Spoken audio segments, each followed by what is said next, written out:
Hi hello അസ്സലാമു അലൈക്കും. ഇന്നൊരു ചെറിയൊരു വ്ളോഗായാലോ. ഇന്ന് ഞങ്ങൾ പോയിട്ടുള്ളത് ഖത്തറിലെ ബർവയിലെ ലുലുവിലാണ്. അപ്പോൾ അവിടുത്തെ കാഴ്ചകളൊക്കെ കാണാം.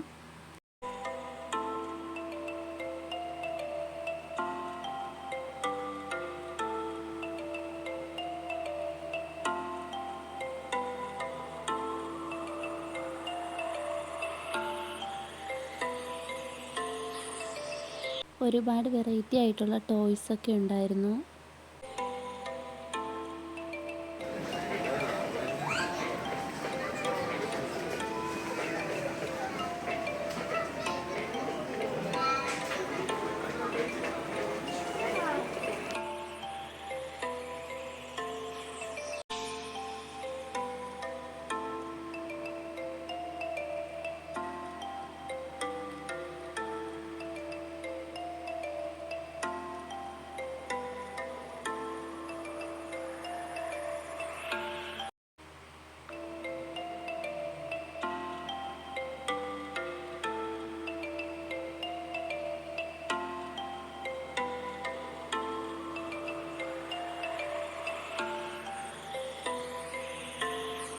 ഈ ഒരു ചെറിയ വീഡിയോ ഇഷ്ടമായെങ്കിൽ ലൈക്ക് ചെയ്യാനും ഷെയർ ചെയ്യാനും സബ്സ്ക്രൈബ് ചെയ്യാത്ത കൂട്ടുകാർ സബ്സ്ക്രൈബ് ചെയ്യാനും മറക്കല്ലേ.